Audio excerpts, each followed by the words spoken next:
Welcome to Play Pause Turn. In this podcast, we discuss all things to do with TV, films, games and literature. We give our thoughts on the media we've been enjoying, old or new, and comment on anything topical. Today I am joined with Alex, and we're going to do our usual intro question. The topic for our podcast today is all the A's, Andor and Avatar.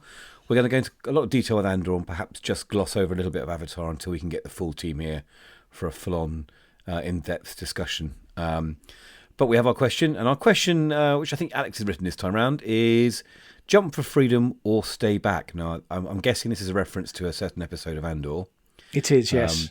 So I think what we need to do straight away now is say, only listen to this if you've watched all 12 episodes, because there'll be spoilers all over the place, including this question. So if you haven't seen Andor, or if you've only seen the first couple of episodes, pause and come back to it later on. Go and watch it. Yeah. But go and watch it, yes. Okay, Alex, jump for freedom or stay back? This is referencing the episode where they are escaping the prison complex. Yes.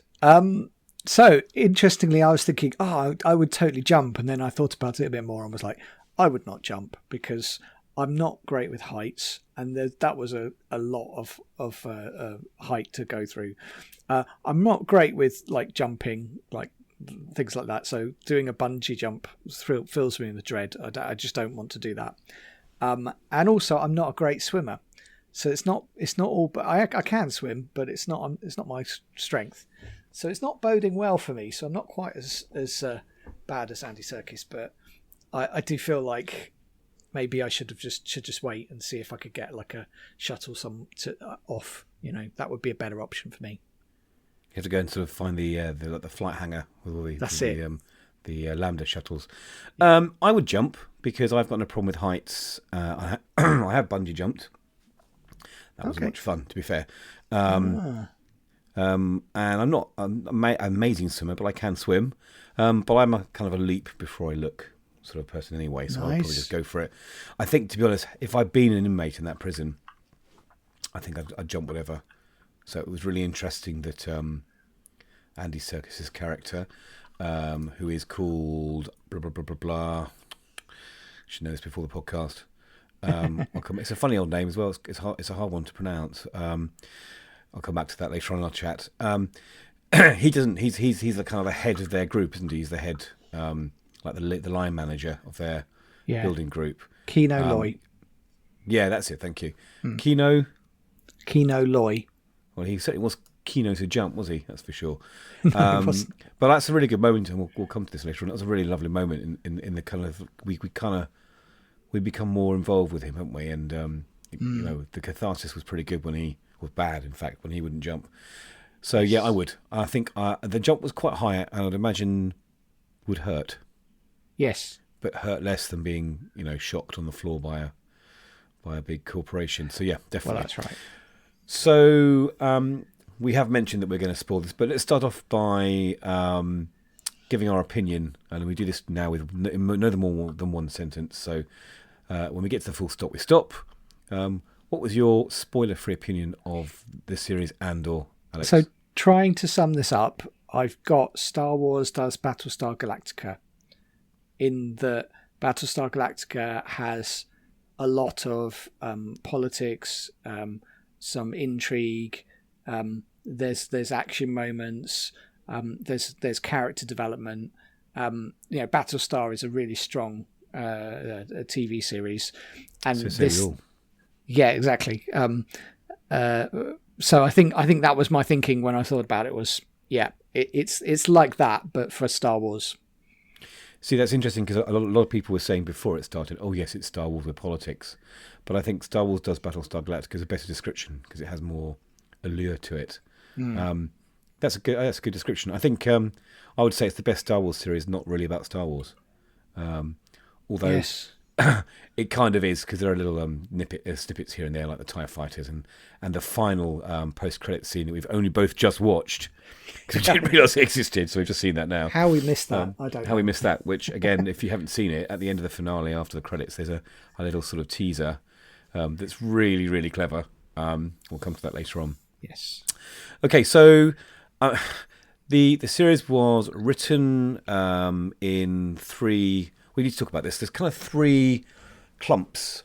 So with kind of a double finale scenario at the end. But Yes. I like this sort of trio of storylines. So you've got you've written this down as the buyer, the heist, the fallout in prison, and the funeral. Yeah, that's how I've split it up. But there isn't that formality, is there? No. But it does feel very different. I Yeah. think we talked about the fact that there's different directors And writers. involved. Yeah. That's it. So it really does feel like different each time it changes. So Tony Gilroy wrote the first 3 episodes with another writer, and then 2 more took over for the heist trio, which was Dan Gilroy, Tony Gilroy's brother. Yeah. And you can feel that kind of style difference, can't you, for each one, for each sort of trio of episodes? Yes. Overall, what were your feelings about the storyline in the series? I was surprised. So I felt like there was quite a lot of depth to it.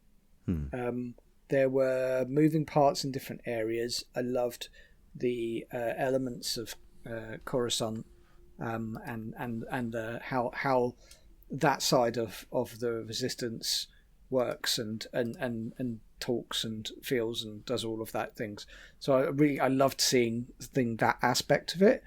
And then I just was surprised because it just really did split up every part of like what the resistance would be. You know, the people doing the ops, the people who were trying to hunt down and find them. You know, and it really showed a lot of depth.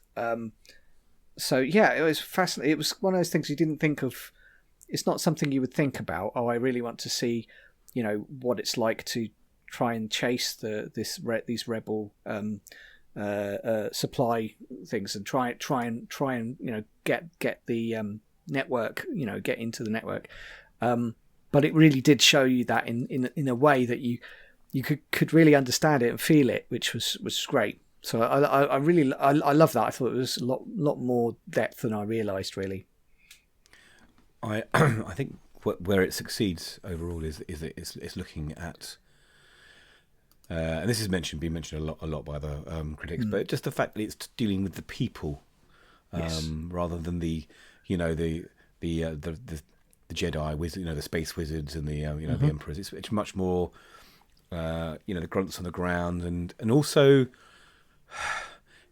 obviously it's holding up a magnifying glass to our current events and it's this sort of rise of this sort of fascism and sort of the right becoming in control, which is very evident in the series, but also just the minutiae of the people. I mean, it's a long series, I think, for what it is. Actually, it's not a sort of 6 or 8 episode series, and so there's plenty of time within it to develop characters, but also for some of this kind of the slower events to go on in the background. I mean, the heist trio episodes really showed this kind of it's a slow burner of a series, but it kind of peaks and troughs in satisfying ways.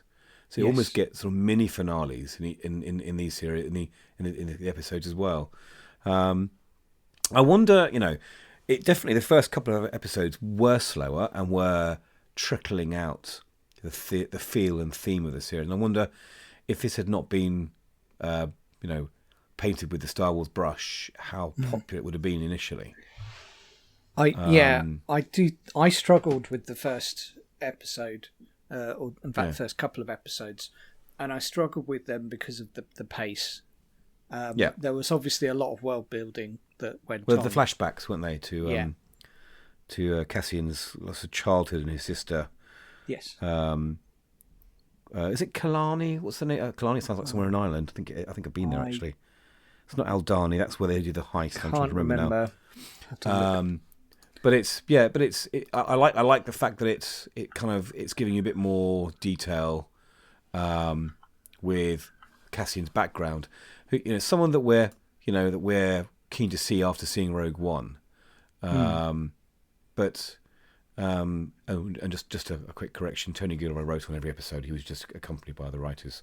Oh, I see. Gotcha. But there was a reason for these flashbacks, because it was setting up the meeting with Marv and his adopted mother. Yes, who were kind of these looters, weren't they, of this rocket ship that's landed on Cassian's planet. That's right. Yeah, that's it. And I like the fact that there's kind of, again, they're introducing more planets, more locations.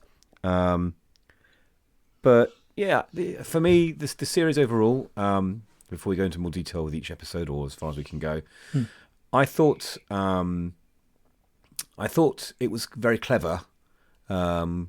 And when I rewatch it, I'll probably watch it in those trio lumps in one go and treat them like longer films. Because if you cut out the credits and everything else, you've got a good 90-95 minute film for each of the trios. Yes, that's right. Because they're about 35 minutes, aren't they, long? And I think the way that they set up his childhood gave him more. When he goes to prison, it feels like, oh, he's in another fix, but he's obviously had a hard childhood.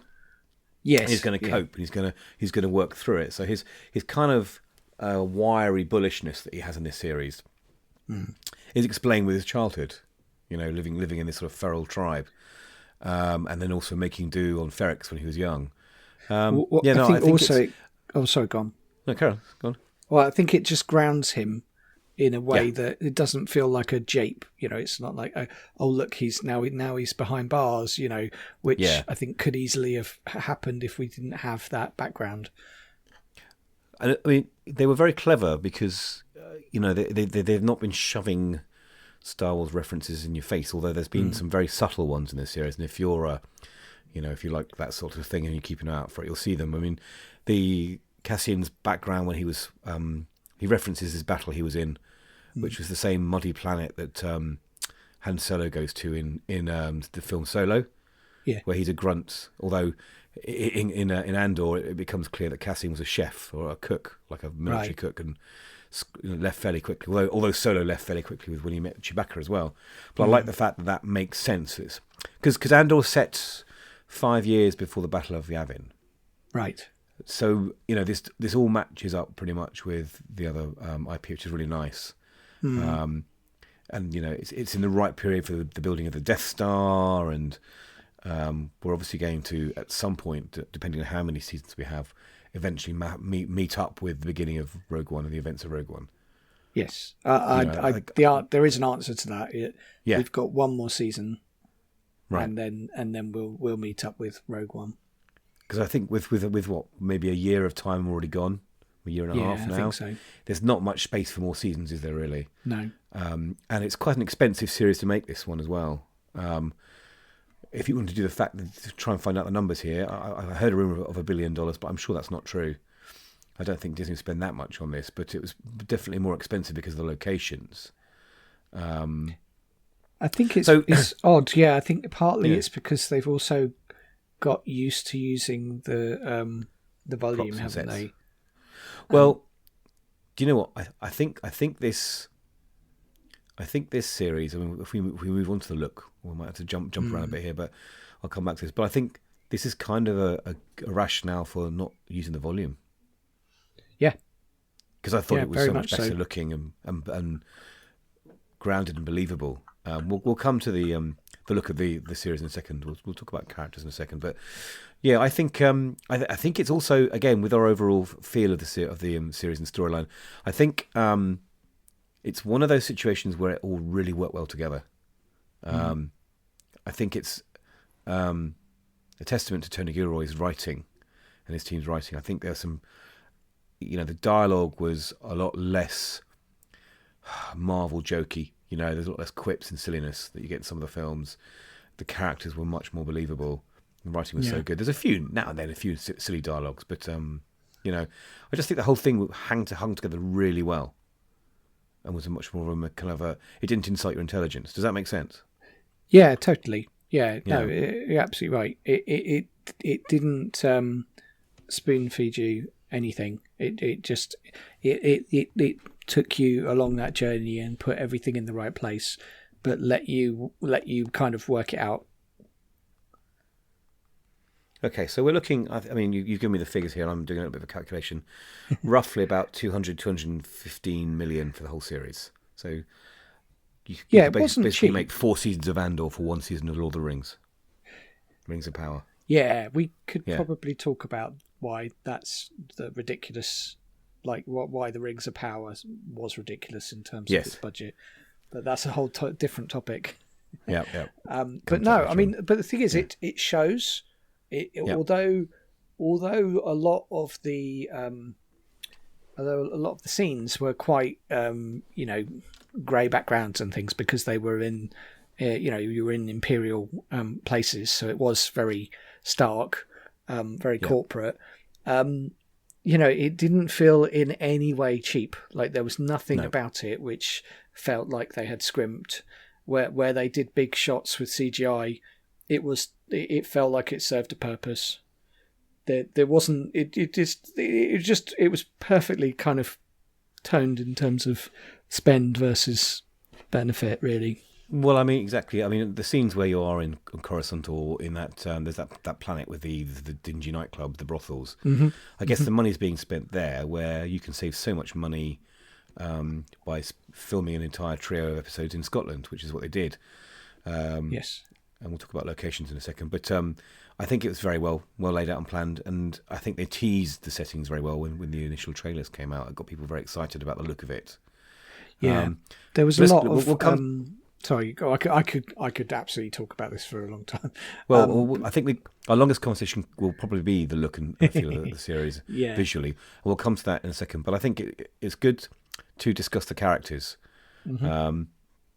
And there's a lot here. There's a lot going on here. I mean, there's a lot of characters in this series, but not so many. It becomes difficult to know who's who. I found it took me a while. And we'll come to the movie about the blue swimmers in a second. But I found Avatar quite hard to understand who was who for a while because they all look very similar. But I think with Andor, they allowed the viewer to get to terms with the characters quite well because they were, as you said, the pacing was good, but also the trio of episodes were, the clumps focused on certain areas of characters who were there also in other parts, but I just thought it was a very nice way of bringing everyone in together, if that makes sense. Yeah. Towards the end. So give me some of your thoughts on the characters. So I think I warmed to Cassian over the period. I think initially I was kind of not sure about whether I would really get him as a character, because I think it's quite hard to understand his motivations and what he's thinking. And I felt like when I got to the end, I really understood that, whereas I didn't understand that at the start. Some of his actions felt strange, but I think that's partly just because I wasn't familiar enough with Cassian. I've obviously watched Rogue One, but you don't have that depth that you do with some of our well-known sort of characters from he's Star Wars. Not massively likable in Rogue One, but that's the intention, isn't it? You see, that's the whole point of it. Yeah, that's right, and that's exactly it. It's kind of so understanding a bit about him, the dynamic with him and Bix. He's also got he's got a partner and all this other stuff. I think that those kind of took a while for me to understand and get. I think that's probably why the first couple of episodes I found a bit of a challenge, is although it was giving me all of that, I kind of I think you're used to getting literally told what people are thinking, and I think that's the thing over that first couple of episodes you find that out, but it takes that couple of episodes to really show it. It hit its stride in the heist episode, I think, really, didn't it? Especially the episode The Eye. Yes, but it really did. Yeah. So I did think he gave a really good performance. I was surprised at Cyril, the inspector. Cyril Khan. Yeah. Yeah. So I was really surprised because actually, he in a lot of ways he's not a particularly important character. what I liked is that they showed sort of his thinking behind things, why he couldn't get it out of his head. Carl Soller is the guy who plays him, isn't he? Yes, I think he did a really good job. He was interesting because he kind of struck me as the everyman Imperial, the point of view from. I mean, what was really really clever was when he was in his mother's apartment in Coruscant. Is that the apartment was quite small and dingy. Yes. And we've been following the Star Wars films and shows where you all see all the big sort of, senators' glass penthouses and the Jedi orders, the temple, all these very big, stupendous buildings. And we kind of assume that all of Coruscant, at a certain level, obviously, it is just these sort of beautiful glass, sort of steel and glass structures. And then you see his mother's apartment, which is small and sort of, kind of claustrophobic, and I like that kind of. Well, obviously, the lower echelon workers are going to have smaller houses. It's kind of like where do the stormtroopers live if they don't live in barracks? Yes. So that was cool, and I think his because I kind of assumed he would defect or move over to the rebels. That was my first assumption, that he would be disenfranchised by his being fired from his role, but it just spurred him to be even more with the Imperials. Like, he took it on himself to be, look, hold on, this rebellion's, there's something going on here, and we can't let the Empire be marred by this. So I thought that was really clever. It kind of shook my expectations a little bit, which is what this series has done quite well, I thought. And what I particularly liked was there was some elements of, particularly around like the where there was the attack on the road, and you had.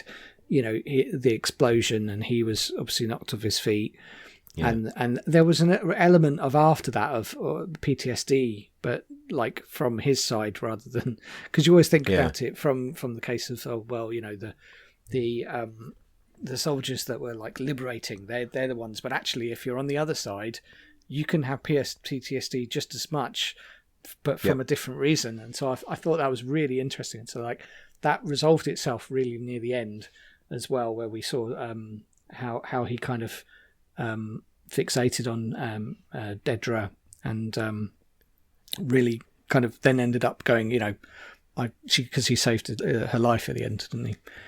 Well, she's kind of like a higher level version of him, in that she has her own bone to sort of find as well.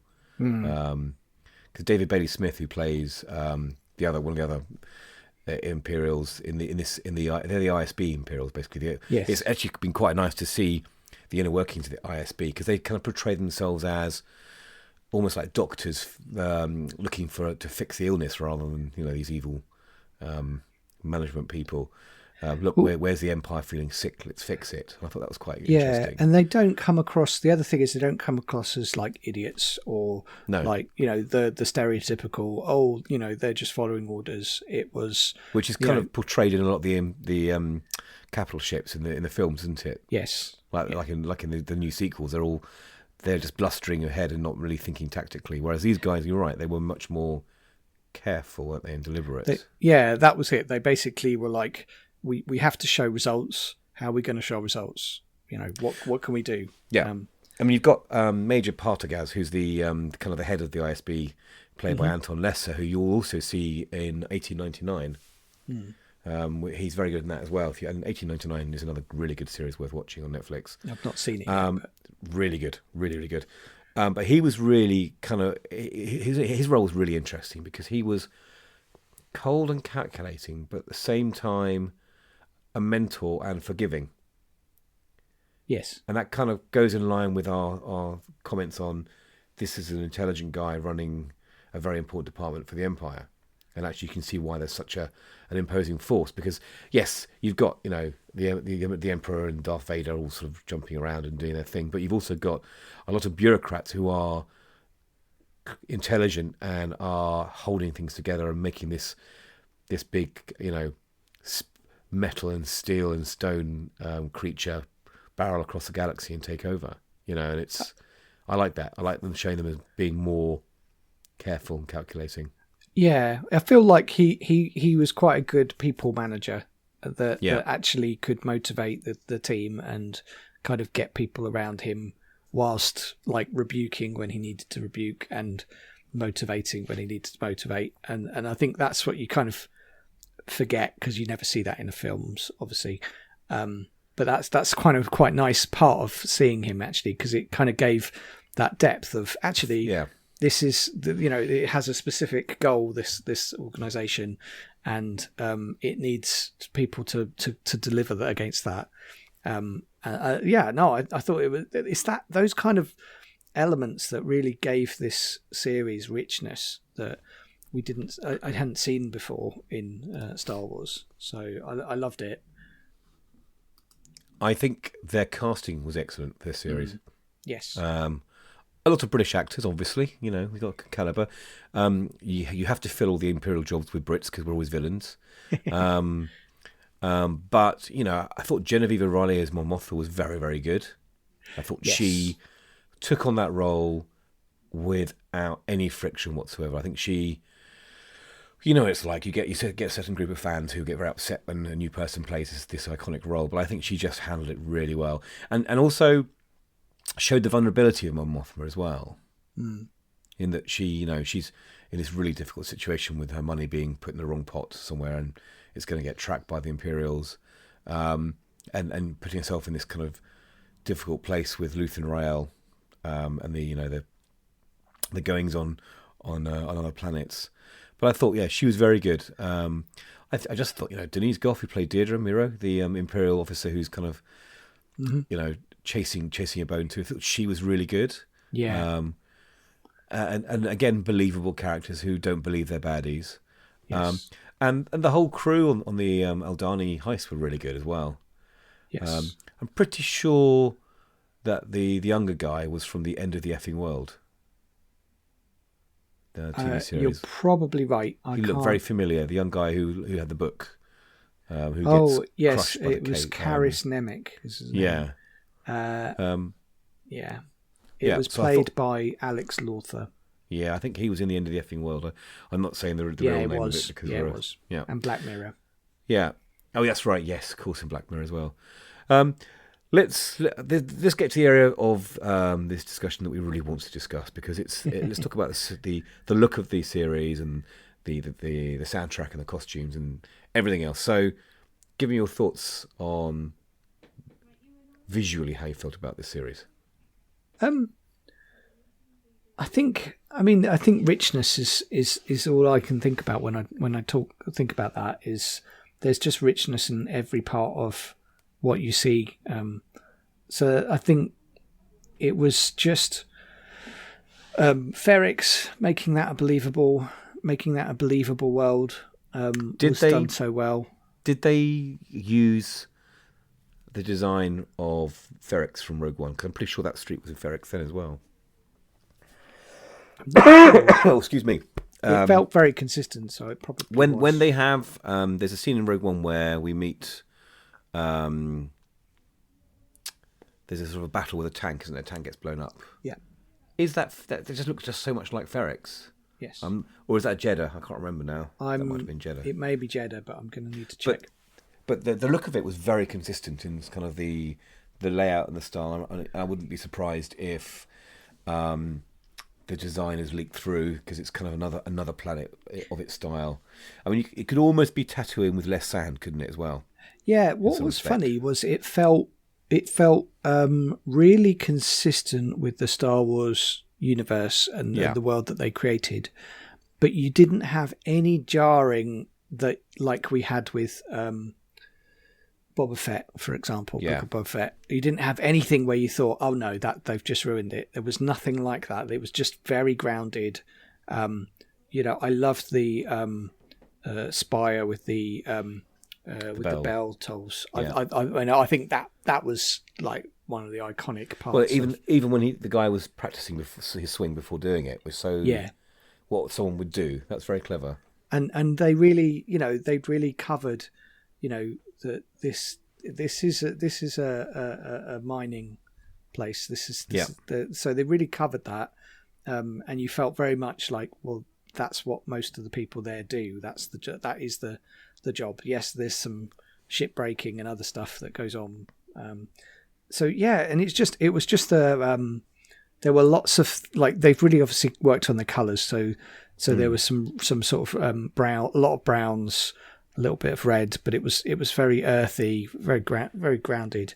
Such a distance from the colourful prequels, isn't it? Really, that series. Yes, oh, completely. And that was what was so nice about it, was it's by them sort of by the backgrounds and everything, not trying to get in the way and not make a statement. It felt better. It almost felt more real that way than anything else. A friend of mine, he works in gas supply, and one of his jobs over the last couple of years was delivering all the gas canisters for the hydraulics and so on for the sets for Andor. Oh, right. So I've been privy to quite a few on-set photographs from him, which he's not meant to send me, but I've not shared them. And it's really interesting seeing it as a set rather than a series. Yes. And you just realise how much work goes into making these sets and how clever they are, or what they can do with a very little budget. There's a lot of corridors and things that you could see that they'd obviously could be played in a different direction. Well, it's the skill, like in you've been there to Disneyland. Yeah. When they wherever you look, there's a proper view of Star Wars. But the eye lines are very cleverly worked out, so you're never looking at real scaffolding or real backgrounds. Yes. Which they would have used that skills for this as well. But yeah, and the locations are brilliant, and I really, really liked the Aldani locations when they were setting up the heist. That was over in Scotland. Yes.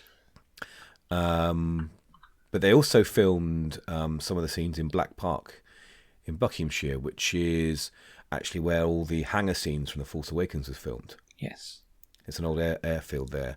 And then some of the scenes, like there's a bit where Andor has escaped from the prison, and they meet those guys who spit those sort of rubbery nets over them. Mm-hmm. And that's actually a quarry in Dorset, Winspit Quarry in Dorset. So, they've really... The locations are all some great places in Britain. There were some other bits. Oh, sorry, you go on. Well, I think just the weather and the natural climate of Britain suited this series really well, because they wanted to kind of decolorize it very slightly. Yeah. And so, you couldn't film this in California, for instance. Yeah, it was things like, no, I mean, this felt very British when you think about it that way, but not in a, red, white and blue. It was more about, not the greyness of it, but it was just... It was the wideness. Wideness of it. Yeah. I mean, I particularly liked the use of things like concrete walkways in the Barbican. Yeah. So that was, and again, that's something you probably wouldn't notice unless you'd been to the Barbican, and then you would go, why does this feel like the Barbican? And it is because it was shot in the Barbican. So they used the McLaren Technology Centre for the Coruscant Spaceport as well. Yes. So I think it's really clever how you can save money by using some really cool looking locations. Yes, they used some Elizabeth line stations as well for Coruscant for the ISB in Coruscant, and so again they were just really clever in how they used their locations, and again they just had this feeling of reality and being grounded, which honestly works so well. And I think partly because we've had a series of like heavy CGI led films, particularly for Star Wars, but also a lot of Disney's are quite heavily CGI'd. So I think that's what one of the things that made this stand out was just because it didn't feel like that at all. It felt very real. It was almost like watching a high budget version of the old Doctor Who's with where they were in the quarry doing the kind of scenes, except that they didn't, the budget was no issue, so they had everything that it was like that. It was weird because that's not what you would expect to see with the Star Wars, but I loved it. I would very happily go and watch these again in the cinema and pay for it. I'd love to see them on the big screen. Maybe release them in sort of three parters, or a 3-parter, a 3.5-parter. Just would be, sometimes you can go see. I remember they don't really do it these days, but you used to be able to go and see like all 3 Indiana Jones back to back at cinemas on a special sort of. And they probably do them still in London, but I'd love to do something like that, because this was just, and have maybe intervals between, so you can chat to your people in the cinema about Yes. what you've just seen. I kind of miss intervals as well. Well, yeah, we'll come on to that later. Yeah. But yeah, Yes. no, I totally agree. I think it's one of these things that makes me want to buy an even bigger TV, which Amy would not approve. You'll get in trouble. I think unless I could get away with a projector, but no, I just don't think I can. Bigger house before bigger TV. I think maybe I'll just get a chair I put in front of the TV, and then that way I'm closer. What you want is a bigger TV with a smaller TV on the back of your chair, so that when you sit in front of the big TV, Amy can watch the small TV behind you. That's perfect. Yeah, just like a mobile phone sized would be perfect. Yeah. For her. She doesn't need a big TV. Just a small one is fine. In terms of costume design, see, the thing is, I think Disney must have just the most amazing wardrobe department in the world, because they've got the most talented costume designers, and they're working on not just the Disney films and the Star Wars films, but the Marvel films as well. Mm-hmm. I think I wouldn't want to say it's easy for them, but there's such a history of design that there must be. I mean, I've got loads of Star Wars art books. I'm sure you have too, Alex. Mm. That there's so much material they can look upon and refer to from all the films, and also much like the rules you have to follow when you go to the amusement parks. There's a set design that there's a certain aesthetic they have to follow anyway, to keep it still within canon. So I think they did a very good job. I thought the difference between the costumes on Coruscant, for instance, and the costumes on Aldhani, and the prison scenes were very good. I think, and yes, there may be a certain amount of duplication of figures in the prison scenes with CGI, but even so, I thought they did a really good job of it almost feels like three different films, doesn't it, really, the way it looked in that respect. Yeah, no, you are right. I mean, obviously it's intentional, but it's also just really well done. So I think that's it. Every piece seems to have sort of elements of practicality or purpose around it that didn't you didn't always have in some of the others. So it's just great. I like the fact that we did have some aliens in this series. There was that bouncer outside the club that was a sort of tall, it looked like one of the aliens from The Fifth Element, didn't it? The dudes that attacked the liner. I think it was an active decision by Tony Gilroy to try not to have too many of the different species into the series, but we may see more in the next season. We should just briefly. I'd like to talk very briefly about Luthen Rail's spaceship, because that was bloody cool. It was very cool. There was the scene where it outstripped one of the frigates with all its fighters, and had this most amazing sort of rotating laser side thing, but also I felt like it was quite clever that it reminded me of the spaceship from Jedi Fallen Order as well, from the video game. Okay, have you played that game? I have. I'm trying to. So the ship that you travel around the planets in, but it has it has a big peak, whereas this has an element of. It's a bit Falcon-esque, but it's not Falcon-esque. It's almost like a bounty hunter ship, isn't it? Almost, but a bit more sort of laid back. I just thought, spaceships in Star Wars have such character, and they're so central to the films. I mean, the Millennium Falcon, and Slave One, and the Mandalorian spaceship, which was called, God, I can always remember that one, the Scythe or something. You have to look it up for me, Alex. I'll get in trouble for not knowing that. But they do become iconic. Just the X-wings and TIE fighters even the silhouettes are iconic. I think that spaceship was really cool, and the fact it had its own AI that ran the ship, which we see reference to in Solo, don't we? Because the Millennium Falcon it originally had its own AI. It still does, apparently, because Chewie talks to it in the films. And there's a cool backstory for that from Solo as well. But I like the way that it was new, but it was cool and really suited the character really well. It was so kind of effortlessly efficient when he used it, wasn't it? Yeah. And how it kind of reflected his character. He didn't lose his cool. He didn't flap about a bit when he was being attacked by those TIE fighters, because he knew he had all these tools at his disposal. I thought that was really good. It's not a series that's completely action packed, but when it does do action, it did it really well. And one of my favourite scenes was the final episode of the heist, where they escape amid the sort of celestial effects going on around them, which becomes this kind of central to the Aldani religion. I thought that was really cool and really tense. I really felt like there was a lot of build up for that, and it really did feel like watching a film. In that, by the time you got to the end of it, you were like, "Oh God, he's done it." Oh, thank God for that, because it was such a, so many things could go wrong here, and then it's all going to end horribly. I think that was really well balanced, because it actually, it wasn't absurd, they'd really thought about, like, no, this can go wrong, but this can be saved, and we're not going to make everyone invulnerable.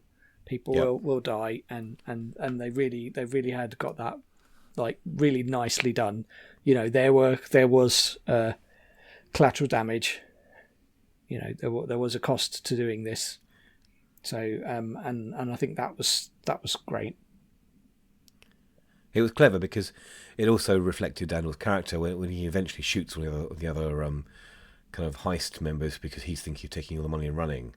Yes. Again, it shows that darker streak that Andor, that Cassian has, but also makes it tricky for him with Vel, who's the lady that leads it all, who happens to be, is she Mothma's sister?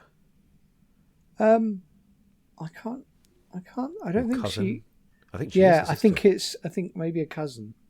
Cousin, perhaps. I'm looking it up now, but but I think that was interesting that it's all linked together. There's all, I mean, it always is in Star Wars, isn't it? Really, there's always kind of a strong link between characters. But I thought that was really good, and looked amazing as well. Cousin. She was cousin. Okay. Yeah. And finally, the music. Now, I've been listening to the album now and then, because it's quite a nice background music. But it's pretty kind of what's I'm looking for here now? I mean, there's a mixture of classic and more modern sounds. Nick Britell was the guy behind the music, and I think it was one of those soundtracks that kind of creates a sense of urgency. I'm not sure whether he uses the Shepard effect in his songs like they do in Dunkirk, but I think it was. I don't think there are any standout tracks as such in the series. You've not got that kind of the Star Wars theme or the Imperial March. No. But it fitted really well around the scenes, I think, and some of the slower, more cathartic stuff at the end when Marva dies was really good as well, really moving. I did like the kind of the mellow dance track called Niamos, which is kind of doing the rounds about, oh wow, Star Wars done a dance track scenario. But I thought that was really unusual that they put one in. But it kind of mixes.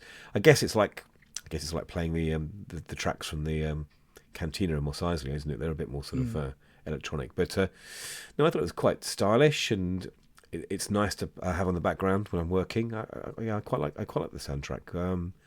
It's always kind of a minor thing in Star Wars, isn't it? Soundtracks, really.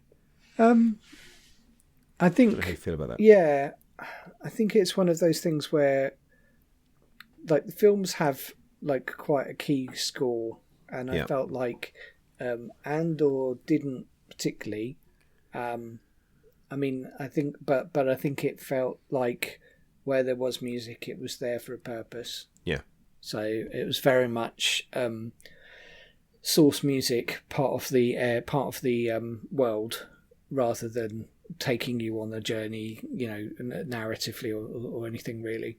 It didn't stand out to me, but that didn't mean it was wrong. It just felt really, I think it helped with lots of bits around things like the prison break, in the background and things like that.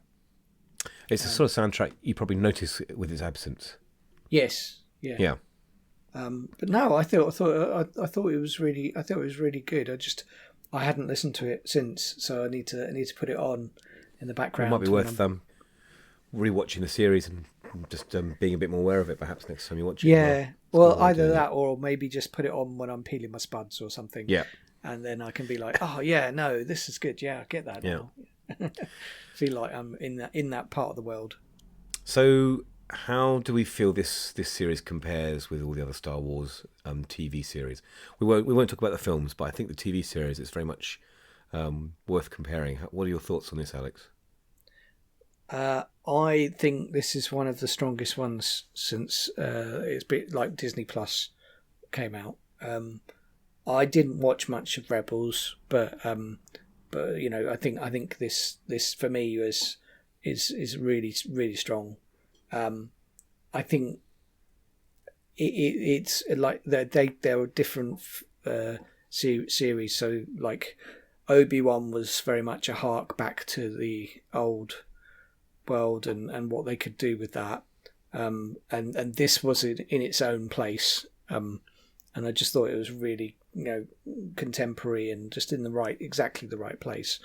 So I just personally, I think I wouldn't change it. It's done and it did everything that you should do. What it didn't feel like Mandalorian or Book of Boba Fett, where it's like almost like a comic strip type thing, and it didn't feel like any episodic elements really. It felt like it was telling you a story, and it was going to take as long as it needed to take the story. See, I mean, Mandalorian is very different in its feel, and I think the thing about Mandalorian is there's a basically it's a lot of fan service. Yes, and I think Mandalorian did the fan service in a good way. I think that's what made it enjoyable. I think Boba Fett went the wrong direction. Yeah, and I don't know how they're going to fix that. I see. For me, the high for me in all the Star Wars series has been Series 7 of Clone Wars, right? Which meets the beginning of the prequel trilogy in such a clever way, in such a rounded way that it's almost seamless. And for me, I mean, I was so invested in Ahsoka's character, so invested, because 7 seasons is a lot of television and a lot of exploration of character. And I am a bit concerned about this new Ahsoka series. I hear there's going to be more Anakin in this, like a younger Anakin, right. And I'm not sure how they're going to live up to my expectations of season 7 of Clone Wars. But I think it's also a little bit tricky to compare Clone Wars to Andor because it's so different stylistically, and it is aimed at the younger generation. Clone Wars, it really is. Yes. Although plenty of people of my age enjoyed it because there's so much there that you can enjoy with the characters, and Dave Filoni did a really good job with that. So. I think Andor is up there as the best content I've seen, the best Star Wars content, and I think it's really good that it's been successful. I'm not sure, sadly, that the viewing figures match the critic reviews. From what I hear, it's not had the highest number of views, which I find really strange, considering how many people have been talking it up so much. But I'm hoping, because it's been so critically acclaimed, that Disney start thinking about future series and how they present them and how they go forward with stories and narrative, and also what characters they choose. I'd love to see more Star Wars series about not the Jedi and not the lesser known characters. I think there's so much they can explore out there. Maybe you have to have links here and there, but it'd be really cool to see a whole series about Saw Gerrera's soldiers and the lead. Yes. He's actually referenced in Rebels. There's a couple of episodes with him in Rebels before he starts losing limbs and things. I'd love to see, some time in between Rebels and now. The Andor series. I think that'd be really interesting. But there's so much you could explore that isn't Star Wars, the Jedi's and the Imperials. And whether I think they're going to go down that route of staying around 10 to 15 years either side of the Battle of Yavin, because I think that's where the most interesting stories are, aren't they, really? Yeah. I think once Force Awakens has gone beyond that time frame, I think you're going to struggle to find anything really interesting. I think that's the problem that Disney has right now, is where do we go next? Any thoughts on that? Are we going to get some sort of reboots around the sort of Old Republic, KOTOR? Well, there's the era? High Republic, isn't there? Yeah, that's the one. Well, I've been reading a lot of the High Republic books, and they're okay. I think with any new IP, you've got to give it some time to learn to love the characters.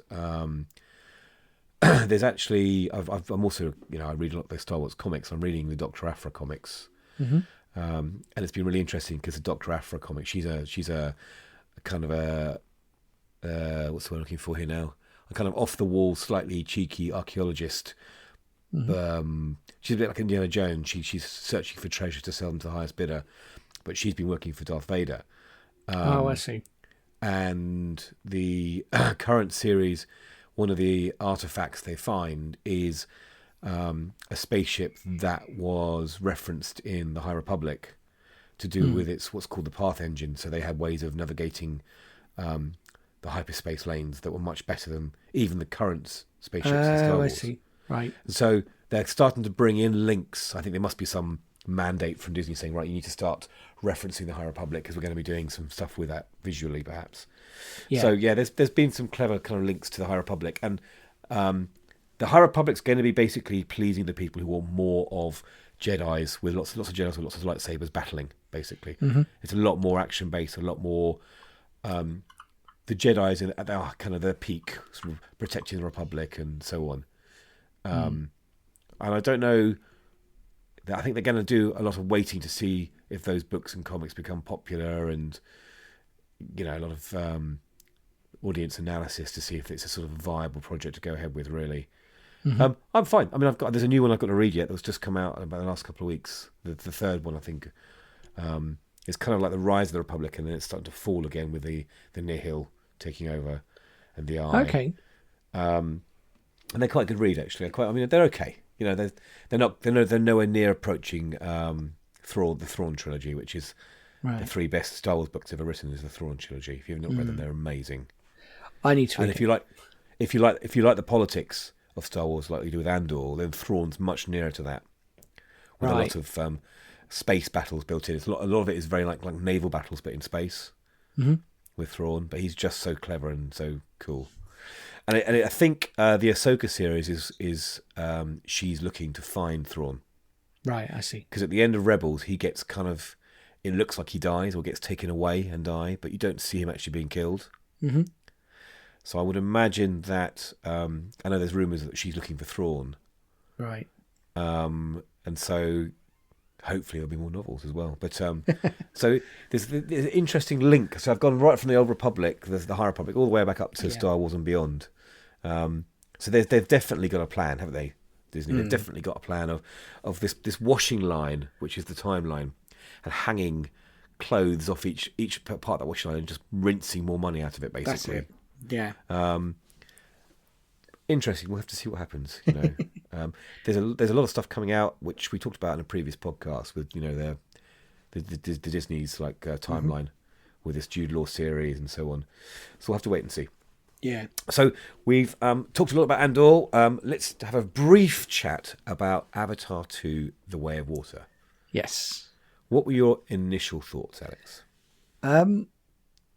So it was interesting. I didn't really know what to expect when I went in. I hurriedly watched the first Avatar to give myself a reminder of the what the world was that we went to and how that worked. It was interesting because the original Avatar didn't feel that dated.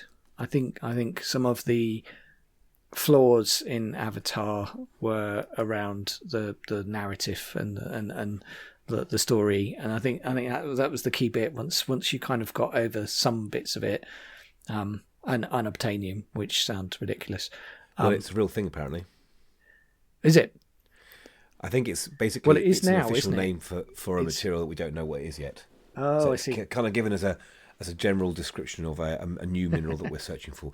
So it's not like adamantium from the Marvel films, but it is a real term that's used for I just an remember it. unknowable substance. I remember it from a really cheesy film called The Core, which does have unobtainium in it, which is the alloy that they use to go into the core of the Earth. Anyway, don't watch that; it's not very good. Avatar. I liked it. Avatar 2. The thing is, the richness of the world that he builds is just astounding. It made me want to be there, so I really was like, oh wow, this is awesome. It was a perfect antidote to a dismal, cold, snowy UK winter night. Yeah. So it's a really good antidote to that. I felt like the storyline actually had some teeth this time. There were issues which we'll come on to another time, but I do feel like it had a clear path, and it made sense, and it carried across. I think the visuals were stunning, and the thing is, the more I find out about how it was filmed and why it was filmed that way, the more appreciation I have that. It's a pity, because if you go into a film just thinking of it as, it's all CGI, you're going to lose the sort of respect of the work that went in to deliver that. And there was a lot of work that went in. Yeah, into it. I found, and again, we've been very careful here not to spoil it, because not everyone on the Play Pause Turn team have seen it yet. No. But I made an effort throughout the film, and it's a long film, it's 3 hours long, to keep on appreciating what I was seeing, because it's very easy, especially if you're watching it. I watched it in 2D. Did you watch it in 3D or 2D? I went to IMAX 3D. I had it in 3D. So I'm not a big fan of 3D. I prefer to see it on a flat screen, but I did make an effort to just keep marveling at how amazing it looked. Yes. And it's not spoiling anything to say, it looked amazing. Yes. And I struck, I know how graphics and work, and how people make, 3D objects on a computer. And some of the scenes, and looking at some of the detail, I have absolutely no idea how they did it. Yeah. Just some of the, some of the minutiae, the detail, and the way the water works, I think groundbreaking. I would imagine that whatever James Cameron does, whether or not the film breaks even or not, because it's got to make $2 billion to break even, which is unbelievable. I'm not sure it does. I think to meet its marketing budget as well. I think it will, but I think the thing is, long term it will probably. He has to bear. I think you have to bear in mind that it's going to get that anyway, because over time people are going to buy it, and also I think it's one of those that he's already basically shot the third and some of the fourth. Well, he's not shot any of the fourth apparently. They're going to be looking at the take, the box office take of 2. And what Cameron has done is he's written 3 with the option of 3 being the final story. Yeah, that's right. So they may or may not can 4 and 5. He's got 4 and 5 planned, but if 2 and 3 don't take enough money, then he's going to finish it at 3. If that makes sense. Reckon it'll do fine. I think I don't think it's a problem, because if you think about, the funny thing is, if you think about what went before it, so we had Wakanda Forever. Yep. And so arguably, I mean, they're very different films. But arguably, Wakanda Forever was not as strong a film as this is, and nor could it be, because it hasn't had the 10-year shot. But that's done very well. I mean, worldwide, that's already up to almost $1 billion. $1 billion. So yeah, I mean, it can easily hit $1 billion, I think. And the other thing is that obviously it's not, most of their take was outside of the US for Avatar. So Do you not think though that there's going to be a higher proportion of people this time compared to the first film who will say, "Oh, I'll just wait till it comes on Disney Plus"? So I do think there's more of that than there would have been if this had arrived in 2017. Yeah. So I think if this had arrived in 2017, I think we would have had, this would have been another one that had hit the 2 billion mark, no problem at all. But I think the thing is, they could very easily put this back out in December. They've already done that with Avatar to keep Avatar up. Well, that was seeing that works. The one they brought out this December, which I thought was the new one. I booked it thinking it was a new one. Do you remember that in our last podcast or two? Yeah. That was a special edition one with 8 minutes more footage and more creatures in it. Yeah. So they could possibly, I would imagine Cameron probably had to cut some scenes from this one. So they could possibly re-release it quite easily. Yes. Oh, yeah. With a few nips and tucks next December. And I think I'd imagine as well that this is going to run quite a long time in the cinemas anyway. I know Black Panther ran for ages locally where I am. And I was going to take my family to see it. But currently the tickets in my cinema are £23. So it's just, I have Limitless, so I can go and watch it. Strangely, when I booked it, it was free. Now when I book it with my Limitless card, I have to pay $4.50 to see it. So I got lucky. But it's quite an expensive outlay for 4 people to go and see a cinema. It's nearly £100. Yeah. So I wonder if the current economic climate might affect that as well, the cost of living and so on. I don't know. I think it will. It's already made $500 million. So it's not, and it's been out less than 2 weeks. Yeah. That's quite good. So it's not doing bad, and it's queued at the right time because there's not going to be anything else coming in not much going on over this time. There's some Russian adaptation of the Nutcracker that's apparently really bad. Yeah. And my wife and daughter went to see the re-release, the new updated version of Muppets Christmas Carol this morning. Oh, right. They really enjoyed that. They put the song back in that was cut out. And that's number 8 apparently in the UK top 10. So that's doing quite well. Okay. So yeah, you're right. There's definitely a dearth of good films out there over Christmas. We'll have to see what happens. I thought it was enjoyable and it had a fun and a nice message. There's a very nice message to the film, which not many films these days have. They're all, we kind of need a bit more hope and inspiration. I think it's quite funny that James Cameron, who's big on his tech and his modern technology and devices, does a film about the environment and people being nice to each other. Excuse me. I think the story. Well, again, I'll be careful what I say here without spoiling it. I think people have to go there and judge the story for themselves. I think Cameron could probably have cut a few more minutes off this, made it a little bit shorter. I thought it was a little bit overlong, but quite a bit of exposition. Yeah. I mean, it kind of made sense because actually, if you think about when the original was released, then you're like, okay, 2013 is quite a long time ago. Yeah. So actually, that makes a lot of sense now. Well, here's my theory, Alex. My theory is when you're showing kind of the training scenes in the first film, where Sully's like learning to ride the horse and fly the Icarans or the Icarons. Yeah. That's a lot of flying through the air, running through the air. When you're training and doing things in the water, it takes a lot more time because water's slower, isn't it? Yeah. So that's why it takes longer. That's why it takes longer, you see, because the scenes are almost like they're in slow-mo, aren't they, really? Yeah. There's a lot more slow-mo in this film in that respect, so that's probably why it's longer. I know, it's 13 years. It wasn't 2030, it was 2009. 2009, yeah. Wow. I mean, but I think that's what surprises me. It's aged very really well. I think the only thing is it's one of those things that it's a bit like Titanic in that you don't go, oh, I really want to watch Titanic again. You might go, oh, yeah, it was so stunning, I may watch it if it comes back on cinema again. Yeah. But you kind of, it's not like Marvel is kind of something you can dip in and dip out. This you kind of feel like you need to commit.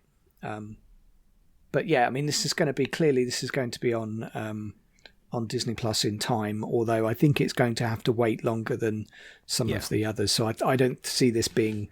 it's usually 3 weeks, isn't it? For the first 3 weeks is the big money making period. Yeah, I think this is going to be on Disney Plus in Easter. I don't think it'll be in much before that. So do you plan to rewatch it at the cinema again, or are you going to wait for Disney Plus? Yeah, I'm going to watch it again. I'll watch it with whoever's going, because it helps that I've got a limitless card, so I can just go in on that. Ditto.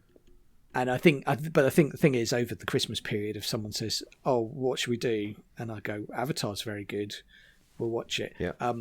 The only challenge was that Amy gets motion sickness, and so she said, "I really don't want to go into a massive screen with all of this happening." Go and see it in 2D. And I was like, "Well, maybe try 2D, but yeah. if you're really concerned about that, then there's a fair bit of movement in there." So, but yeah, you don't need to see it in 3D. You don't need to see it in 4DX either. Yeah. The motion sickness you mentioned. Now, you might have to fact check this for me, Alex, but in terms of the high frame rate version of this film, from what I hear, and this could be completely wrong, so you might have to check this for me, Disney has pulled some of the HFR prints. And when I say prints, I mean digital files, obviously. Most films are shown on digital now. Actually record their HFR versions because a lot of people are getting unwell watching them. So the high frame rate shows a higher than normal 24 frames per second frame rate for films. Now, I remember going to see... Was it The Hobbit, the first Hobbit film? Yeah, that's right.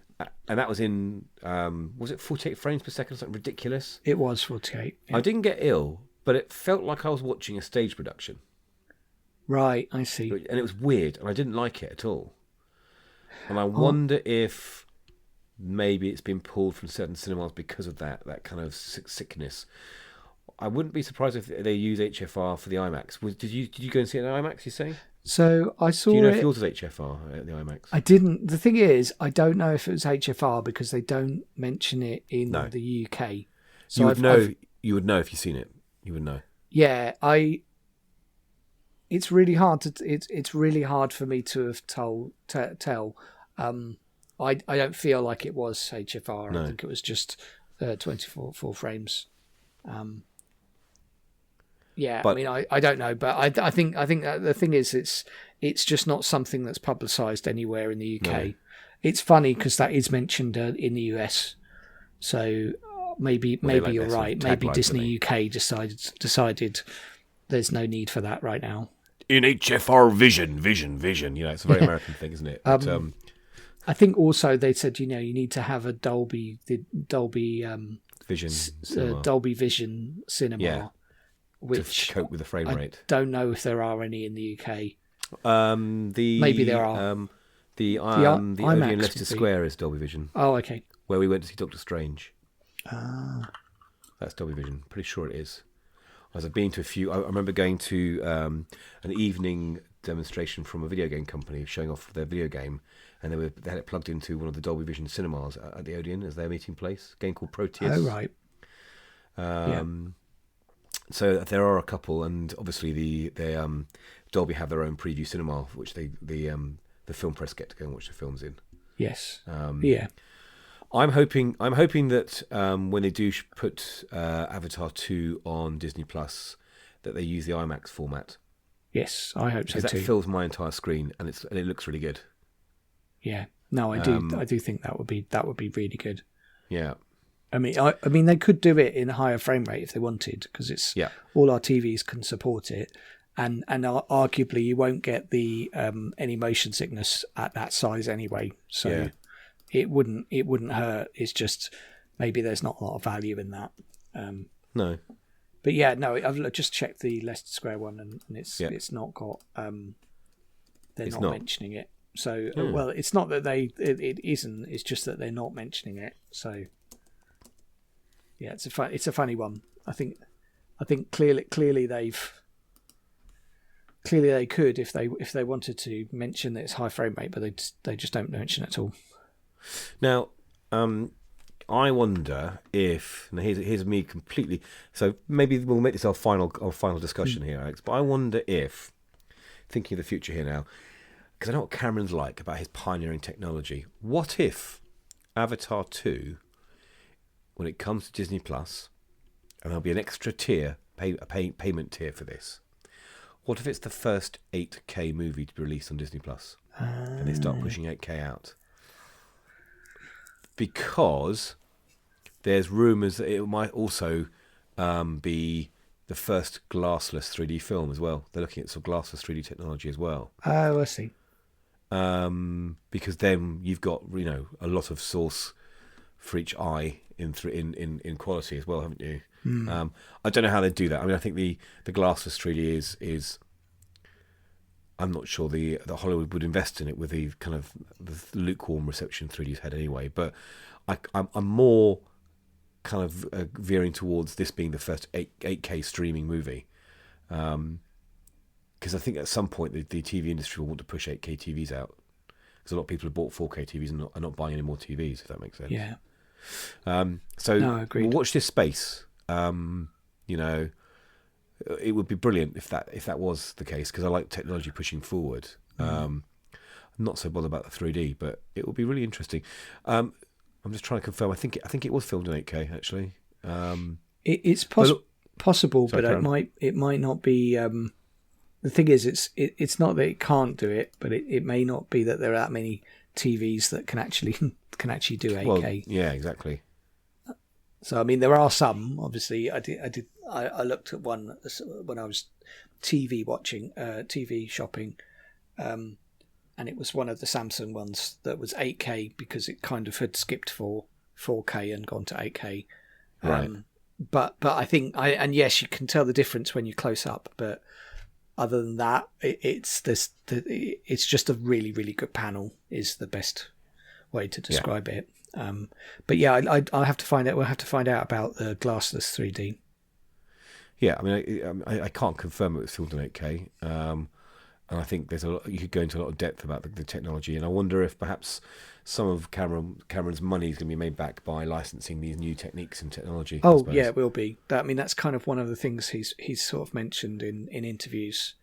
Yeah, I mean, he said what he's done, and that if you want to do that, there's now the technology to deliver against that. So I think that's the thing. It's previously you just went, oh, Avatar can do that with CG, and but it's a perfect example of you want to do a 3-body problem film. Yeah, you could do that without any problem, because you'd just do what Cameron did and say, can I license the technology, please? Yeah. Looking at some of the background of of Avatar, I mean, the fact that a lot of the motion capture is done underwater. Mm-hmm. He's and he's obviously a man who's had previous experience with water, with the Abyss. Yes. I like the fact that Cameron has this 30-40 year plan. He's obviously got seen ahead of what he wants to do, and I would imagine Avatar's been in the back of his mind for a long time. But for instance, the problem with doing mocap underwater is, of course, that when you're underwater, the surface of the water between the air and the water is a mirror. Yes. It's a moving mirror, and that creates all sorts of problems with your markers and your dots on the actors' bodies, and creates a whole bunch of like false markers that the computer can't understand. And I remember the picture coming out a few weeks ago. There's this wonderful picture of Zoe Saldana, Sam Worthington, Kate Winslet, and Cliff Curtis, who you'll remember from Whale Rider film. Mm-hmm. Who plays the head of the, well, I won't give too much away. Yeah. He plays a character in the film, but there's a scene where they're in the water with their mocap suits, and what Cameron did was he basically they're like little ping pong balls, but thousands of ping pong balls on the surface of the water. Yeah. So that their mocap cameras could still film without the water reflecting back. And what a simple idea. Yeah, I mean it was, but also simple things like. Knowing that the bubbles from scuba gets in the way of that. So they went, okay, well, everyone will have to learn how to free dive. Yeah, which, again, don't say anything else. I can't explain much more than that, but it's just like the fact that was a thing is insane when you're thinking, I'm recording a movie here. I'm not actually, I don't actually have to go and swim to a shipwreck or something. But that's the level that he went to. Yeah.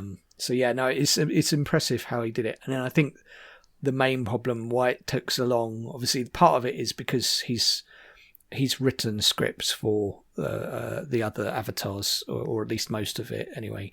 But I think the other part of it is I think it was just the cost of COVID. So COVID came along at the wrong time, so they couldn't film the remainder of it. So yeah, the fact that it's come out is really impressive. Well, there you go.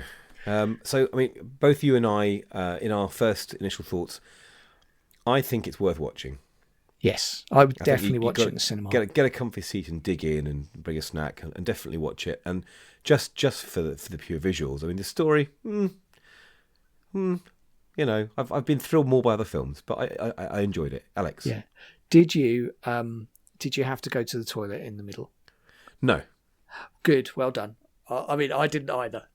For me, that was an achievement. I was thinking, I'm never going to make it 3.5 hours. And no. I did, but I only had like a small bottle of Coke. That was it. I stopped there. So don't tell my local Odeon this, but because I tend to bring a little can of beer in with me and just have a nice cold beer in there because I like a beer with my film. But I did I made sure I was prepared before the film. I made sure I was, bladder was empty before I went in. But I definitely needed one afterwards, if that makes sense. Yes, exactly. But yes, no, that's good. I mean, but I would have liked to have had an interval. I think that they should bring them back. Yeah, well, I mean, a few years back. I went to see a re-release of 2001: Space Odyssey in the original. Yes. Is it 100mm format? Mm-hmm. That was really super widescreen. They had a special cinema in Mayfair. I went to see it at the Curzon in Mayfair. And it was super wide format with the original print. And even though that's not a massively long film, that had an interval. And I went on my own, because none of my family are interested in that sort of thing. So I went on my own, and at the interval, came out, had another beer, had a beer at the bar at the Curzon, and got chatting to all the other viewers, who were admittedly mostly middle-aged white men, obviously. But it was really nice just to chat about, because it's quite a metaphysical film. Yes, it's quite a very contemplative, really. Yeah, and that was really nice. And we went back in, energized to watch the rest of the film. And I definitely think if a film's 3 hours long, I mean, I remember going to see the Lord of the Rings films, and they were very long. They definitely need intervals, those long films. Yeah, agreed. But the problem is, of course, is these cineplexes, unlike the Curzon Mayfair, have got to try and fit as many films as they can in to make their money. Yes, that's right. So they'll never do it. But there you go. Yeah, it's a pity that you can't order like top-ups at your like from your phone. I see what you mean, like they do at the theatre. Yeah, so you can just like people would just drop in with, here's your hot dog or here's serving staff. Your... You mean? Yeah, exactly. I think there's at my Odeon there's a higher tier, like a deluxe service you can go to, and they unless they phase that out with all new chairs coming in, I don't know. Oh, but right. I remember a while back you could pay extra. Back in those days, you paid what we're now paying as a standard price, and you had these double sofas for couples with lamps and tables next to you, and they brought you hot dogs and things and beers to you. Nice. But I think that's all been phased out now to make more money in the kind of the light of the pandemic and catch up and so on. Yeah, funny. It's. I mean, I'm surprised that there aren't more Lux screens because they're the ones that are more expensive. Yeah. But now everything's just more expensive. So, like I say, £24 a seat where I am. Wow. Which is expensive for not even London. I think that's the problem is the sticker price can get too much. Yeah. Let's wrap up, shall we? So thank you for this discussion. And again, we both very much enjoyed Andor, and go and definitely watch that because you can if you've got Disney Plus. Yes. And we both recommend Avatar 2. Definitely. So you can find Alex on Mastodon at... It's Alex Hansford at twit.social. And you can find me on Mastodon at John P.R. Evans at Mastodon. That's mstdn.social. You can find our web podcast player at playpauseturn.show. Anything else to add, Alex, to that? I'm not sure we're going to include Twitter handles anymore at this rate. We're on Twitter if you want to find us, but we're not using Twitter actively. No. We'll obviously, if you at us, we'll get an alert. But it's just not the place that I wanted it to be anymore. So. Ditto.